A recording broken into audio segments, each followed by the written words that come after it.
રાધે રાધે, જય સિયારામ. રાધે રાધે, જય સિયારામ. આપણે ઠાકુરજીની સેવા કેવી રીતે કરવી એના ઉપર પ્રવચન ચાલે છે. તો એમાં આગળનો પ્રશ્ન આપણે લઈએ તો એવો પ્રશ્ન છે કે અંદરથી મનથી અંતઃકરણ આપણે સાફ રાખીએ અને ઉપરથી દેખાવો કરીએ કે અમે લડ્ડુ ગોપાલની સેવા કરીએ છીએ, તો એનો શું ફાયદો છે? મતલબ મન અને અંતઃકરણ ચોખ્ખું હોય, મન અને અંતઃકરણ પવિત્ર હોય અને ઉપરથી દેખાડો કરીએ કે અમે લડ્ડુ ગોપાલની સેવા કરવી, તો એનો શું ફાયદો છે? तो एम के लड्डू गोपाल की सेवा करने में जिसको भार दिखता है, इससे सिद्ध हो रहा है कि उसका मन भीतर से साफ नहीं है. जो कोઈને લડ્ડુ ગોપાલની સેવા ભારરૂપ લાગતી હોય, લડ્ડુ ગોપાલની સેવામાં કંટાળો આવતો હોય, તો સિદ્ધ થઈ ગયું કે એનું અંદરનું મન સાફ નથી. અને એમ કીધું ને કે અંદરનું મન સાફ હોય અને બારે ઠાકુર સેવાનો દેખાડો કરવો ન ગમતો હોય, તો આ ચાલે કે ન ચાલે? તો એને ખોટો જ પાડી દીધો. કારણ કે અંતઃકરણ સાફ હોય તો લડ્ડુ ગોપાલની સેવા ગમે જ, અને લડ્ડુ ગોપાલની સેવા ગમે તો અંતઃકરણ સાફ હોય જ. કોઈ એમ કહે અમારું મન તો બહુ સાફ છે પણ અમારે લડ્ડુ ગોપાલની સેવા કરવાની જરૂર નથી, તો કે એ સંભવ જ નથી. મન સાફ હોય અને લડ્ડુ ગોપાલની સેવા ન ગમે એવું કદાપી સંભવ નથી. એ શક્ય નથી, એ સંભવ નથી. મન સાફ હશે તો એને ભગવાનની સેવાનો ભાવ થશે જ, ભગવાનની સેવા કરવાનો ઉત્સાહ જાગશે જ. એના વગર એ રહી જ નહીં શકે. કારણ કે શુદ્ધ અંતઃકરણની નિશાની છે કે શુદ્ધ અંતઃકરણ ભગવાનના ભજન વગર રહી શકતું નથી. જેનું અંતઃકરણ શુદ્ધ છે, જેનું અંતઃકરણ પવિત્ર છે, એ ભલા ઠાકુર સેવા વગર થોડા રહી શકે? એ શક્ય નથી, संभव नहीं. આવી વસ્તુ છે. मन को साफ रखने का उपाय यही है कि लड्डू गोपाल से संबंध जोड़ो, इनकी सेवा पूजा करो, गीता रामायण पढ़ो, नाम जप करो. જો કોઈ મનને સાફ કરવા માંગતું હોય તો એને આટલા ઉપાય કરવા જ પડશે, તો જ એનું મન સાફ થશે, નહીતર એનું મન સાફ થશે નહીં. એક તો લડ્ડુ ગોપાલ એટલે ભગવાનની સેવા કરવી પડશે, સેવા પૂજા કરવી પડશે, અને ગીતા રામાયણ આદિ શાસ્ત્રોનું પઠન પાઠન કરવું પડશે અને નામ જપ કરવા પડશે. જે લોકો આ સાધન કરતા નથી અને એમ કહી દે કે અમારું મન તો ચોખ્ખું છે, લડ્ડુ ગોપાલની પૂજા અમે દેખાડા માટે શા માટે કરીએ, તો એ ગલત છે, તદ્દન ગલત છે. એ વ્યક્તિ જ ખોટો છે. આવું કદાપી સંભવ થતું નથી.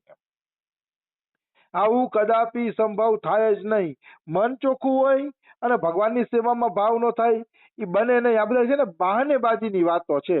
અમારું મન ચોખ્ખું છે, લડ્ડુ ગોપાલની સેવા જરૂર નથી. પણ ભાઈ, ભગવાનને ભૈજા વગર તમારું મન ચોખ્ખું થાય જ કેવી રીતે? સંસાર તો કીચવાડી છે.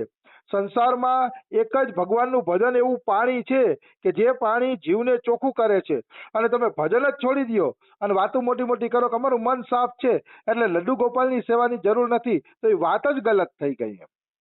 કારણ કે સંસારને કીચવાડી કીધી છે, દુખાલય કીધો છે. એટલે સંસારમાં રહીને જો ભગવાનનું ભજન ન કરે તો એનું અંતઃકરણ પવિત્ર કદાપી સંભવ જ નથી. એક વાત યાદ રાખવાની, ભજન કરે ને એનો સંગ કરવો, અને ભજન કરીને એની વાતો ઉપર વિશ્વાસ કરવો. બાકી સંસારી ગમે એવી સજ્જનતા દેખાડે ને તો વિશ્વાસ નહીં કરવાનો, કારણ કે કાલ સવારે એનું મન ગંદુ થઈ જશે. કારણ કે સંસારને લઈને હાલે છે, ભગવાનને લઈને નથી હાલતા. જે ભગવાનને લઈને હાલતા હશે એ ગંદા હશે તો એક દિવસ ચોખ્ખા થઈ જશે અને એની સલાહ સૂચન બધું પવિત્ર બની જશે.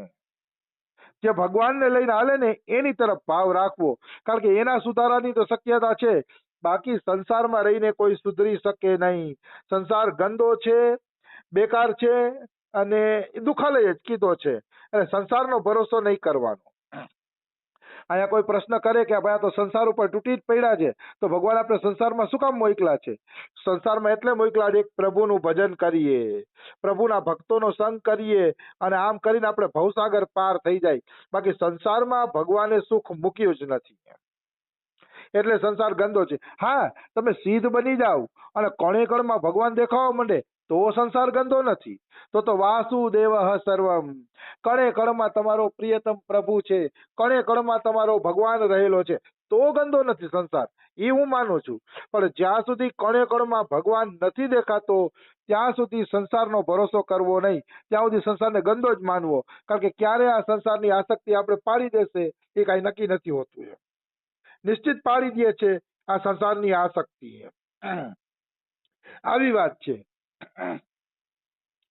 इसका परिणाम यह होगा कि आपकी गाय, गीता, गोपाल, गंगाजल, तुलसी, पीपल, ब्राह्मण साधु आदि सब में श्रद्धा बढ़ेगी.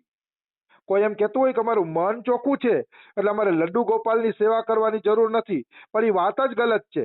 જો કોઈનું મન ચોખ્ખું હશે ને તો એની આટલી વસ્તુમાં શ્રદ્ધા વધશે. જો આટલી વસ્તુમાં શ્રદ્ધા વધે તો માનવાનું કે એનું મન ચોખ્ખું છે. પેલે છે ગાય, અને ગાય પ્રત્યે પ્રેમ આવશે. આમ ગાયને દંડા મારતા હોય ને એમ કહેતા હોય કે અમારું મન ચોખ્ખું છે, કેવી રીતે હાલે? ગાય પ્રત્યે એમની શ્રદ્ધા વધશે, ગાયનું પૂજન અર્ચન કરશે, ગાયનો આદર કરશે અને ગૌસેવા કરશે. ગીતા, જેનું મન ચોખ્ખું હશે ને એનો ગીતાજીમાં પ્રેમ વધશે.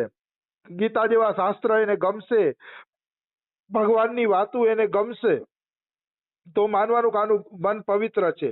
ગોપાલ એટલે એને ઠાકુર સેવા ગમશે, ગોપાલજીની સેવા એને ગમશે. જેને ગોપાલજીની સેવા ગમે એનું મન પવિત્ર છે એમ આપણે કહી શકીએ.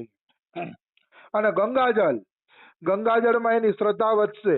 એને ગંગાજળ સાધારણ પાણી જ લાગશે કે ગંગાજળ સાધારણ પાણી જ છે. પણ ખરેખર જેનું મન પવિત્ર હશે ને એને ગંગાજળનું એક ટીપુય દિવ્ય લાગશે. અરે કહે છે ને કે ગંગાજળ, જે ગંગાજીની નજીક રહે છે એને ભલે એટલી કિંમત ન હોય, પણ દૂર રહે છે ને એ ગંગાજળનું ચરણામૃત લેતા હશે ને એક ટીપું ઢોળાઈ જશે ને તો નીચેથી ટીપું લઈ લેશે, નીચેથી ટીપું લઈને ચાટી લેશે.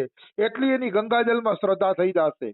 પછી તુલસી, જેનું અંતઃકરણ ચોખ્ખું છે એની તુલસી માતામાં શ્રદ્ધા થશે, તુલસીના પત્તામાં શ્રદ્ધા થશે, એમાં કોઈ એટલે કોઈ શંકા નથી. પીપળ એટલે પીપળામાં શ્રદ્ધા થશે. ઘણા લોકો એમ કહે છે કે હિન્દુ હજી ગાયના ગોબરમાંથી ને પીપળાની પૂજામાંથી જ બહાર નથી નીકળ્યા અને દુનિયા ક્યાં પહોંચી ગઈ. પણ એને ખબર નથી કે જેટલી દુનિયા ઊંચે ઉઠી ગઈ છે અને જેટલી મોજશોખ કરે છે એ બધો નરકનો રસ્તો છે. એ પીપળાને ભગવાન માનીને પૂછશે તો એનો પરલોક સુધરશે. લોકમાં તો કદાચ ભલે ને ગાંડા ગણશે કે આજે આ પીપળાની પૂજામાંથી જ ઊંચા નથી આવ્યા તે, પણ હું દાવા સાથે કહું છું ભગવાને ગીતામાં કીધું છે વૃક્ષોમાં પીપળો હું છું. એટલે પીપળાને કૃષ્ણ માનીને કોઈ પૂજન કરશે તો એનો પરલોક અવશ્ય સુધરશે. દાવા સાથે હું વાત કરું છું. શાસ્ત્ર કહે છે. એટલે પીપળામાં શ્રદ્ધા હોવી જોઈએ, તુલસીમાં શ્રદ્ધા હોવી જોઈએ, ગાય, ગાયના ગૌમૂત્રમાં, ગોબરમાં બધામાં શ્રદ્ધા હોવી જોઈએ. કારણ કે ગાયનું તો બધું દિવ્ય છે, ગૌમૂત્ર ગોબર લઈને બધું દિવ્ય છે. પછી બ્રાહ્મણ સાધુ, જેનું અંતઃકરણ પવિત્ર હશે એની બ્રાહ્મણ અને સાધુની અંદર પણ શ્રદ્ધા વધી જશે. જો આ બધામાં શ્રદ્ધા હોય તો આપણે માનવું કે કોઈનું અંતઃકરણ પવિત્ર થયું છે.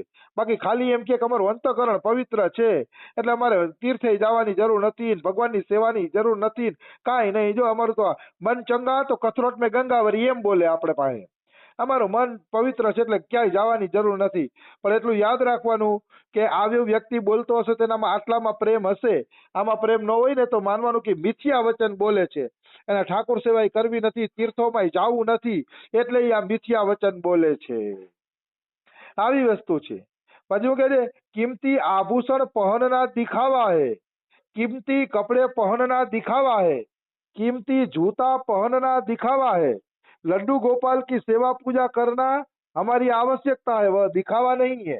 मतलब આપણે હારા કપડાં પહેરીએ ને તો બીજાને દેખાડવાનું મન થાય કે અમે હારા કપડાં પહેરીએ છીએ. સારો મોબાઈલ હોય તો દેખાડવાની ઈચ્છા થાય કે અમારી પાસે મોટો લેટેસ્ટ સારો મોબાઈલ છે. પણ ઠાકોરજીમાં શું દેખાડવાનું હોય? કોઈ એમ કે ઠાકોરજી તો દેખાડવાની વાત છે, પણ ઠાકોરજીના દેખાડવાની વાત જ ક્યાં આવી? ઠાકોરજીથી શું બીજાને ફાયદો થવાનો છે? ઠાકોરજી દેખાડવાના હોય. ઠાકોરજી દેખાડવા માટે નહીં, આપણા ભજન માટે હોય છે.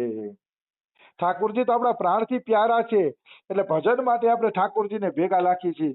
બાકી ઠાકોરજી કોઈ દેખાડાની વસ્તુ નથી.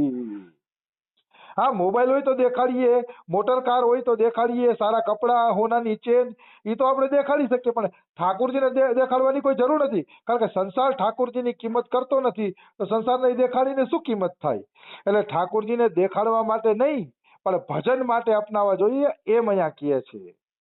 परमात्मा से प्रेम करने के लिए ही मनुष्य शरीर मिला है, दूसरों की सेवा करने के लिए ही मनुष्य शरीर मिला है, और इनका अन्य कोई उद्देश्य नहीं है। આ શરીર મળ્યું છે તો પરમાત્માને પ્રેમ કરવા માટે મળ્યું છે, આ શરીર મળ્યું છે તો પરમાત્માની ભક્તિ માટે મળ્યું છે, બીજાની સેવા માટે આ શરીર મળ્યું છે। એટલે ક્યારેય ઠાકોર સેવામાં આળસ કરવી ન જોઈ, એને દેખાડો માનવો ન જોઈ, એને ભેગા લઈ જવા જોઈ, સેવા કરવી જોઈ અને ખૂબ લાડ કરવા જોઈએ, કારણ કે ઠાકોર સેવા આપણી જરૂરિયાત છે, એના વગર પરલોકમાં કોઈ આપણે પાર નહીં કરે। ઠાકોરને ભૈજા હશે તો ઠાકોર હાથ પકડીને પરલોકમાં પાર કરશે। આ મોબાઈલ ને ચેન ને જે આપણે સંસારને દેખાડીએ છીએ ને કે અમારી પાસે આવી કિંમતી વસ્તુ છે, એ બધું અહીંયા પડ્યું રહેવાનું છે, અને એ બધી વસ્તુનો બીજા ઉપયોગ કરવાના છે પારકા લોકો, પણ ઠાકોરજીને જો ભૈજા હશે ને તો હાથ પકડીને વૈતરણી નદી પાર કરાવી દેશે ઠાકોરજી। એ વૈતરણી પાર કરવાનો શું કે વૈતરણી પાર કરવાનો ઠેકો કેવલ ઠાકોરજીને જ મળ્યો છે, બીજા કોઈને મળ્યો નથી। એટલે મનુષ્યએ જો વૈતરણી પાર કરવી હોય ભાવપૂર્વક તો ઠાકોરજીનો હાથ પકડવો પડશે, ઠાકોરજીનું ભજન કરવું પડશે, ત્યારે વૈતરણી પાર થશે, નહીતર નહીં થાય। એટલે ભગવાનને કોઈ ફાલતુ વસ્તુ માનવી ન જોઈ, ભગવાનની સેવાને કોઈ ફાલતુ વસ્તુ ન માનવી જોઈ। ભગવાનની સેવા તો જીવને ભવસાગર પાર કરાવી દે છે, એટલે ઠાકોરજીને દેખાડો માનવો જોઈએ નહીં। હવે આગળનો પ્રશ્ન છે કે અમારા ગુરુજી સાક્ષાત ભગવાનના અવતાર છે, તો પછી અમારે લડ્ડુ ગોપાલ રાખવાની શું જરૂર છે? આવો એક પ્રશ્ન પૂછાય છે કે અમારા ગુરુજી ભગવાનનો અવતાર છે તો અમે લડ્ડુ ગોપાલ શા માટે રાખીએ?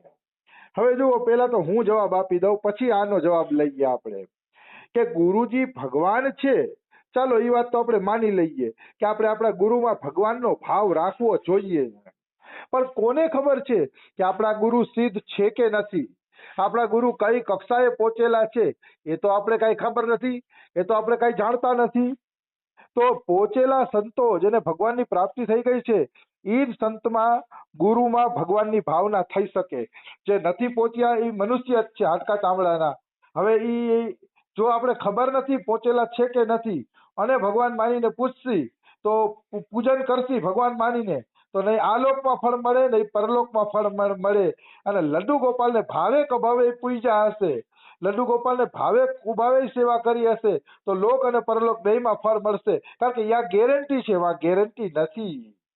માનો તમે ગુરુને ભગવાન માનીને પૂજન કરો છો, સારી વાત છે, હું ના નથી પાડતો, પણ જો કોઈની પરાશ્રદ્ધા હોય તો એમાંથી ફળ મળે, પણ જરા કઈ શંકા આવી ગઈ કે મારા ગુરુ ભગવાન નથી, એ તો મનુષ્ય છે, એવી શંકા આવી ગઈ તો અત્યાર સુધી કરેલી તમારી ગુરુ પૂજાઈ નષ્ટ થઈ જશે, તમને અફસોસ થશે અને ફળે પરલોકમાં કાંઈ નહીં મળે, કારણ કે ગુરુ પહોંચેલા નથી એટલે પરલોકમાં તમને પહોંચાડી નહીં શકે।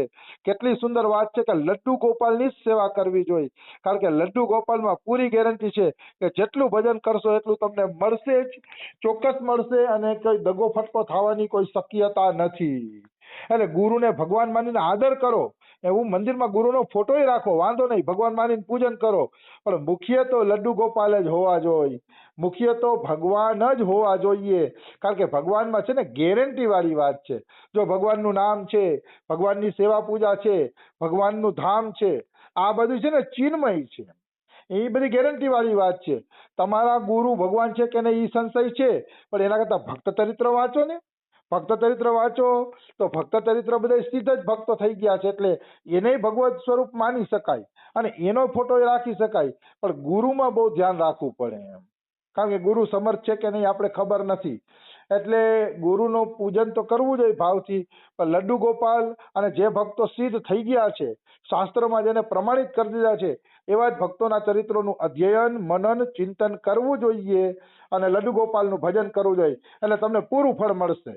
નામ રૂપ લીલા અને ધામ આ ચાર વસ્તુનું પૂરું ફળ છે, બાકી બધામાં થોડું ધ્યાન રાખવું।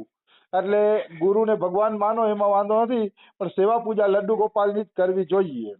આ પ્રશ્નનો જવાબ અધૂરો છે, કાલે આપણે વિસ્તારથી લઈ લેશી। રાધે રાધે, જય સિયા રામ।